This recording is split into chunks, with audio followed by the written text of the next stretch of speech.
Hey guys, magandang gabi. Isa po akong plastic vendors. Yan.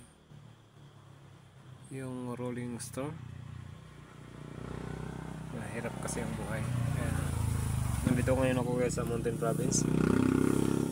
Share ko sa inyo guys yung nahawak ko ngayon na mga hinahinala kong meteorite. Kasi pagka nagkaipon ako guys balak-balak kong ipalaboratory ito guys kasi sa hirap para makaraos naman sa kahirapan kung talagang totoo ito guys. Pero ang una kong ipalaboratory guys itong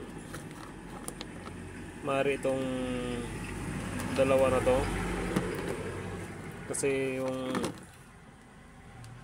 ito guys lahat po ito guys magnetic guys, pero pag inano ko kasi yung sa metal detector guys, ito po yung pinakamaano guys, masasagad po siya dun sa ano ng detector.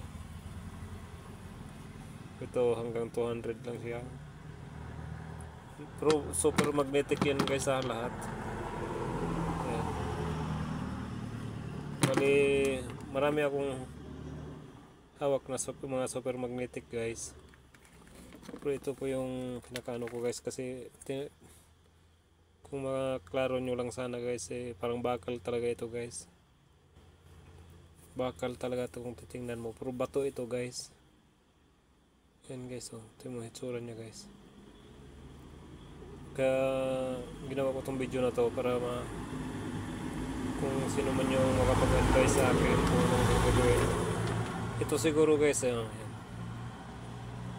Tingnan nyo yan guys, yung dulo na yun guys, i-zoom natin.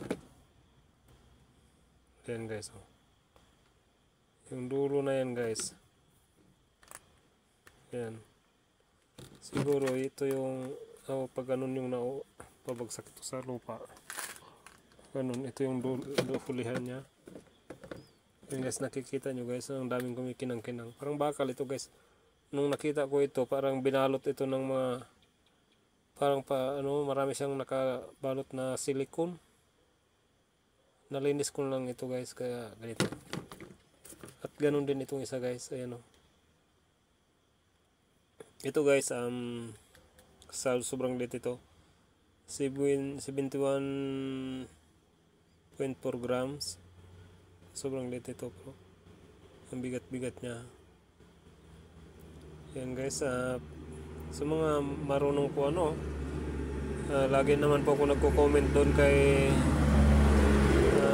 NJS. Lagi kong nagsend ako sa kanya ng mga picture nito.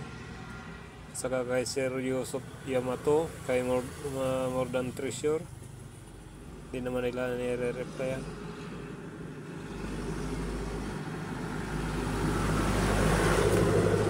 Itong dalawa na to guys, itong ano na to, talagang sure po ako nito guys. At titingnan naman natin tong tatlo guys. Yan, ito guys, yan.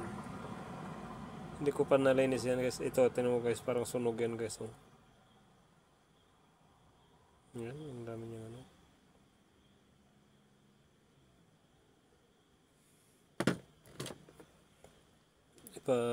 laboratory ko na guys kasi kailangan kasi yan ng pera guys.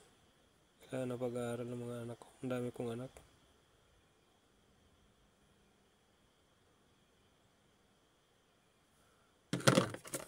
Ito pa yung isa guys.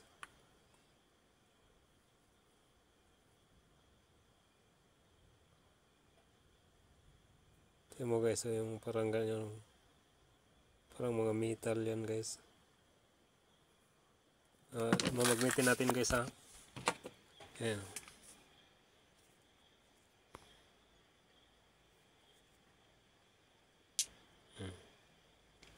Yan. Isa.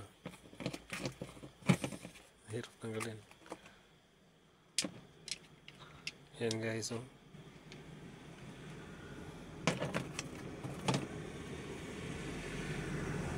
dalawa.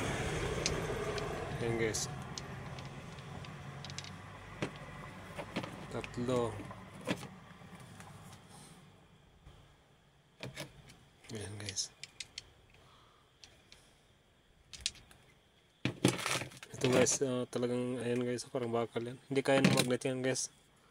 Kasi ang liit lang ng magnet natin. 600 grams kasi ito guys. Ito. So sobrang liit lang ito. 600 grams ito. Ayan guys, oh.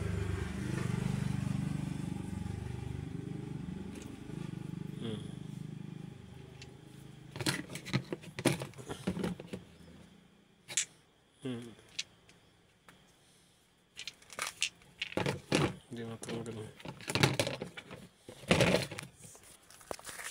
So yun guys, abangan nyo guys yung pagpalaboratory ko nito. Kasi baka ibinta ko kay Boss Toyo ito. Kaya abangan nyo guys. Sana magkapera na ako guys.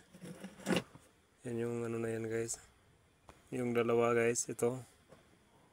At saka ito. Isang 71.4 grams guys at saka 600 grams. Ang pinag-anuhan ko nito guys, ito kulay red. At yun, napapansin nyo guys, magkaiba sila guys. Iwalay natin ito guys. Parehas na linis ko na yun guys ha. Yan. Yan ang kulay niya guys. Ito naman iba. Yan.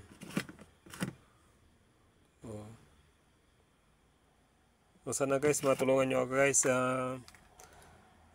Pakishare naman yung video ko guys. Salamat dun sa mga nag-subscribe sa aking YouTube channel, sa mga nag-share din sa aking video. Thank you guys. Sa mga nanonood, thank you. Maraming salamat sa inyo guys. Sana hindi kayo magsawang suportahan ng aking YouTube channel. Panoorin ang aking mga video. Thank you guys. Salamat sa inyong lahat. Sa mga hindi pa nakapag-subscribe, subscribe na at pindutin na rin yung notification bell para lagi kayong updated sa aking mga video na i-upload. Salamat!